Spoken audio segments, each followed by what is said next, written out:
I hope you all are doing good. So today we will be doing the necessary condition for a function to be analytic for the exam perspective. It's very important. So let's start with it. अब necessary condition ये है कि अगर हमारे पास f(z) कोई function है जो कि defined है डोमेन D पे, ठीक है, इसको डायग्राम से देखो.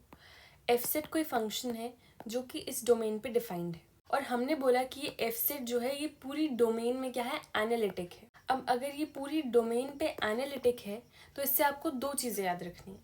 पहली ये कि ये फर्स्ट ऑर्डर पार्शियल डेरिवेटिव्स इस फंक्शन के एग्जिस्ट करेंगे हर पॉइंट पे, और दूसरा ये कि ये कॉशी रामन इक्वेशन जो है ये भी हर पॉइंट पे इस डोमेन के सेटिस्फाई होगी. ठीक है, these are the two things which you have to remember, और यही चीज़ हम आगे प्रूव भी करने वाले हैं. So now let's start with it. हम सपोज करते हैं कि हमारे पास फंक्शन है f(z) जो कि एनालिटिक है बट सिर्फ एक पॉइंट पे. ठीक है, अब अगेन क्या है, f(z) फंक्शन है जो इस पूरी डोमेन में एनालिटिक नहीं है ये. अब यहाँ पर ये सिर्फ इस पॉइंट पे z पॉइंट है, ये यहीं पर एनालिटिक है. सो नाउ अब हम किस कंक्लूजन पे रीच होते हैं कि अगर ये फंक्शन यहाँ पर एनालिटिक है इस z पॉइंट पे, देयरफॉर इसी z पॉइंट पर ये फंक्शन डिफरेंशिएबल भी होगा. ठीक है, ये we know this, right? So let's just write it down. So therefore I can say that f(z) exist करता होगा on z is equal to x plus iota y. ठीक है, f(z) क्या है, डेरिवेटिव ही है. ठीक है, अगर डिफरेंशिएबल है कुछ तो यानी कि डेरिवेटिव एग्जिस्ट करता है, तो हैव रिटन कि f(z) जो है वो एग्जिस्ट कर रहा है z is equal to x plus iota y पे. So now you must have studied कि अगर कोई फंक्शन किसी पॉइंट पे डिफरेंशिएबल है तो उसी पॉइंट पर उसके फर्स्ट ऑर्डर पार्शियल डेरिवेटिव्स भी एग्जिस्ट करेंगे, right? This implies first order partial derivatives. कौन से वाले partial derivatives? Del u by del x, comma del v by del x, del u by del y and del v by del y should exist at z is equal to x plus iota y. इसी point पे इसके first order partial derivatives भी exist कर रहे हैं. सो derivative यानी कि f(z) को ऐसे भी लिख सकते हैं ना, limit h is tending to 0 f of z plus h minus f of z over h. So now इसको हम और कैसे लिख सकते हैं, z यहाँ पे कॉम्प्लेक्स नंबर है, therefore I can write it as x plus iota y. Therefore f(z) की वैल्यू हो जाएगी limit of h is tending to 0 f of z यानी कि x plus iota y plus h minus f of x plus iota y by h. So now a very important thing is कि जैसे ये function का derivative है f(z) तो ये independent है of the direction of limit, यानी कि इस लिमिट को हम कहाँ से अप्रोच कर रहे हैं, x एक्सिस से, y एक्सिस से, उससे इस डेरिवेटिव पे कोई फर्क नहीं पड़ने वाला है. ठीक है, तब भी वो यूनिक ही आएगी. This is one very important thing कि इस लिमिट को हम कहीं से भी अप्रोच करें, ठीक है, कोई भी उसका पाथ हो, इस डेरिवेटिव पे कोई भी फर्क नहीं पड़ने वाला है. It is very independent of the path of this limit. अब हमें पता है कि पाथ का तो इंडिपेंडेंट होता है, यानी कि मैं इस लिमिट को अब ऐसे एक्स एक्सिस से भी अप्रोच कर सकती हूँ और मैं इस लिमिट को वाई एक्सिस से भी अप्रोच कर सकती हूँ, राइट? तो जब एक्स एक्सिस से अप्रोच करेंगे तो क्या होगा, यहाँ पे y की वैल्यू तो कुछ होने ही नहीं वाली है. ठीक है, बिकॉज एक्स एक्सिस से अप्रोच कर रहे हैं हम, और यहाँ पे चेंज भी क्या होगा, यहाँ पे सिर्फ h की ही वैल्यू चेंज होगी और यहाँ पे y तो एग्जिस्ट करेगा ही नहीं, राइट? सो अब से उससे चेंज क्या आने वाला है, हम लेट करते हैं कि जो h है वो टेंड कर रहा है 0 को अलोंग द रियल एक्सिस. ठीक है, यानी कि इस लिमिट पर जो भी x की वैल्यू है अगर वो डिफर करेगी तो वो सिर्फ x एक्सिस के अलोंग ही करेगी. अब उससे क्या होगा, h की वैल्यू यहाँ पर कुछ भी आ सकती है, नेगेटिव भी हो सकती है. Then I can say that then h is a real number, right? अब ये डेरिवेटिव को देखते हैं कि अब क्या हो जाएगी यहाँ पे वैल्यू. ये हो जाएगा f(z) is equal to limit h tending to 0 f of, अब ये जो x है और ये h है, ये h भी अब रियल पार्ट है ना, तो इस h को हम यहाँ पे x के साथ ले आते हैं. ये हो जाएगा x plus h plus iota y minus f of x plus iota y over h. अब यहाँ पे हमें एक फंक्शन ये दिया हुआ है और एक फंक्शन ये दिया हुआ है. अब हमने यहाँ पे देखा था कि जो f ऑफ z है उसकी वैल्यू क्या थी, उसकी वैल्यू थी u of x comma Y plus iota v of x comma y. ठीक है, let me write it here. So f z की वैल्यू थी u of x comma Y plus iota v x comma y. अब यहाँ पे x है real part और y है इमेजिनरी पार्ट, बट यहाँ पे जो रियल पार्ट है उसकी वैल्यू है इस फंक्शन में x प्लस एच. तो जब यहाँ पे सब्सटीट्यूट करेंगे तो ये हो जाएगा u of x plus H, और y की वैल्यू यहाँ पे कितनी है, y ही है, तो ये हो जाएगा y. And similarly iota v जब होगा तो x की वैल्यू यहाँ पर भी क्या है, x प्लस एच, और y की वैल्यू को y ही रहने देते हैं. So I can write it as it is equal to limit of h is tending to 0. सो यहाँ पे हो जाएगा u of x plus H comma Y plus iota v of x plus H comma Y minus. अब देखो again हमारे पास function है f ऑफ z ही है ना, ये x plus iota Y z ही होता है, तो उसके अंदर सिंपली बस ये वाली वैल्यू लिख देते हैं और ये हो जाएगा minus u of x comma Y plus iota v x comma y. ठीक है, ऐसे लिख दिया हमने अपॉन h. ठीक है, so now in the next step हम ये जो दोनों रियल पार्ट्स हैं इनको साथ में ले आते हैं और क्या हो जाएगा, limit h is tending to 0 u of x plus h minus y minus u of x comma Y plus iota v x plus H comma Y minus v x comma y. ठीक है, iota common रख दिया मैंने इन दोनों में, और यहाँ पे लिख देते हैं अपॉन h, और यहाँ पर भी क्या है, अपॉन h. अब देखो लिमिट्स की एडिशन कैसे होती है, यहाँ पर भी हमें लिमिट लगाना पड़ेगा और यहाँ पर भी लिमिट लगाना पड़ेगा.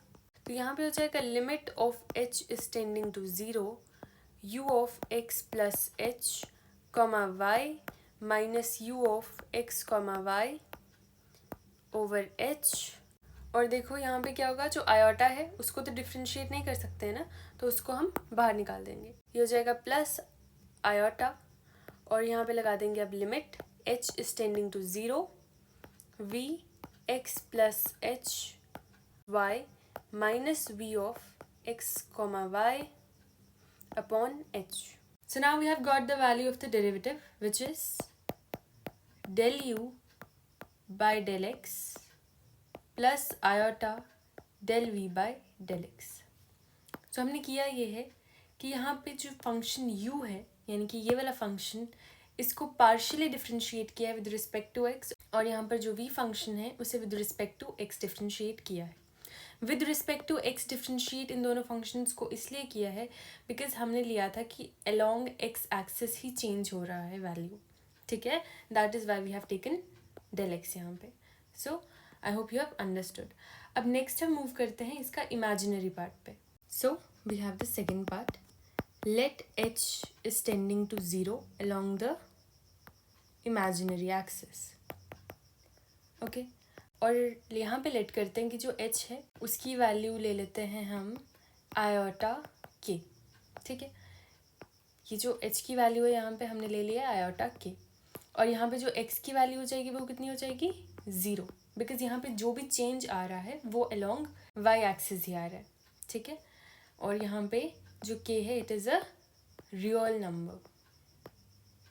k पॉजिटिव नेगेटिव कोई भी रियल नंबर हो सकता है. ठीक है, वहाँ पर भी जो h था वो भी रियल नंबर था, बट हमने ये जो x एक्सिस था यहाँ पर h माना था, और जब हम y एक्सिस ले रहे हैं तो ऑब्वियसली इमेजिनरी आयोटा आना चाहिए, इसलिए हमने इसको एक आयोटा के आर्बिट्री कुछ भी ले लिया है. ठीक है, iota k. So now let's do it further. यहाँ पे अब डेरिवेटिव की वैल्यू क्या आ जाएगी, डेरिवेटिव की value becomes limit k is tending to 0.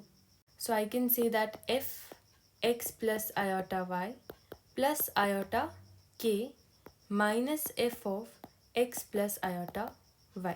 यहाँ पे इसकी वैल्यू में हमने जस्ट पुट की है, x प्लस आयोटा y वैसा ही रहेगा और h की जगह हमने आयोटा k पुट कर दिया है, दैट्स इट. अब फर्दर क्या करेंगे, यहाँ पे नीचे डिनोमिनेटर में h था तो हमने यहाँ पे आयोटा k लिख दिया. अब यहाँ से हम क्या कर सकते हैं, ये जो इमेजिनरी पार्ट है इसको साथ में कर देते हैं और आयोटा को कॉमन कर देते हैं. So this becomes limit k is tending to 0 f of x plus iota common y plus k minus f of x plus iota y over iota k. अब आई कैन सी दैट ये भी एक function है और ये भी एक function है, and we have studied that f of z is equal to u of x comma Y plus iota v of x comma Y.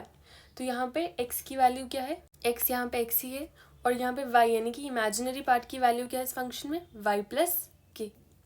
सो इसको हम लिख सकते हैं limit k is tending to 0 u of x comma y, y की value हो जाएगी y plus k plus iota v x comma y plus k, and we have minus.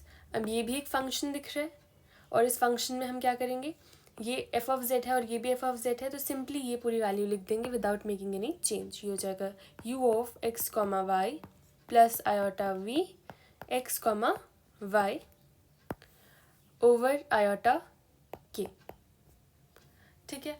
अब next हम क्या कर सकते हैं, देखो यहाँ पे ये है रियल पार्ट और ये भी है रियल पार्ट, इसको u वाले फंक्शन को सेपरेट कर देते हैं. So we can write it down as limit k is tending to 0 u of x comma Y plus k minus u of x comma Y plus iota, iota common कर दिया हमने, और ये हो जाएगा v x comma Y plus k plus v of x comma y over iota k. इसमें हमने iota common किया. Now I can write it as u of x comma Y plus k minus u of x comma y over iota k plus iota v of x comma Y plus k plus v of x comma y, और यहाँ पे लगा देते हैं iota के. Now I can सी कि ये वाला आयोटा और ये वाला आयोटा कैंसिल हो जाएगा. देयरफॉर हम अब क्या कर सकते हैं, लिमिट u वाले फंक्शन के साथ और v वाले फंक्शन दोनों के साथ लगा देते हैं. So this becomes limit k is tending to 0 u of x comma Y plus k minus u of x comma y over iota k plus limit k is tending to 0 v of x comma y plus k plus v of x comma y over k. अब क्या होगा, ये जो iota है इसको बाहर हम limit के बाहर ला सकते हैं. So I can write it as 1 by iota, और फिर ये हो जाएगा limit k is tending to 0 u of x comma y plus k minus u of x comma y as it is लिख देंगे सब कुछ, और यहाँ पे भी हो जाएगा limit k is tending to 0 v of x comma Y plus k plus v of x comma y over k. So final answer becomes 1 by iota. अब उसके बाद क्या आ जाएगा, यहाँ पे आई कैन सी दैट जो u फंक्शन है वो चेंज हो रहा है. So I write del u, और किसके रिस्पेक्ट में चेंज हो रहा है, y एक्सिस के रिस्पेक्ट में. सो I right over del y. सिर्फ y के रिस्पेक्ट में ही वैल्यू चेंज हो रही है, इसीलिए हमने पार्शियली डिफ्रेंशिएट किया है, और यहाँ पर हो जाएगा del v by del y. ठीक है, ऐसे हमने इसे कर दिया सॉल्व. अब देखो इसको फर्दर और कैसे लिख सकते हैं. It can be written as 1 by iota की वैल्यू होती है minus iota del u by del y plus del v by del y. अब देखो 1 बाय आयोटा कैसे होगा, 1 बाय आयोटा इंटू आयोटा अगर करेंगे तो बन जाता है आयोटा इंटू आयोटा स्क्वायर. सो ये हो जाएगा आयोटा और यहाँ पे आ जाएगा -1, therefore this becomes minus iota. ठीक है, इसलिए यहाँ पे माइनस आयोटा आया. सो नाउ डेरिवेटिव की हमें एक वैल्यू अलोंग एक्स एक्सिस मिली है ये, और डेरिवेटिव की दूसरी वैल्यू हमें अलोंग वाई एक्सिस मिली है ये. अब इन दोनों को अगर इक्वेट करें तो हमारे पास आ जाता है del u over del x plus iota del v by del x is equal to minus iota del u by del y plus del v by del y. So अब ये रियल पार्ट है और ये भी real part है, सो इन्हें compare करके बन जाता है del u by del x is equal to del v by del y. And similarly जब इमेजिनरी पार्ट को कंपेयर करेंगे सो ये बन जाएगा del v by del x is equal to minus del u by del y. So finally हमने necessary condition यानी कि CR equations satisfy करा दी हैं. अब हम फाइनली एक और चीज़ बोल सकते हैं, दैट जो डेरिवेटिव है it can be equal to del u by del x plus iota del v by del x, या फिर इस डेरिवेटिव की वैल्यू और क्या हो सकती है, it can B del v by del y minus iota del u by del y. Derivative की वैल्यू ये भी हो सकती है. So this was the overall necessary condition for a function to be analytic. I hope you have understood all of these things which I have taught in this video. And if you like the video, please make sure that you share it with your friends. Thanks for watching.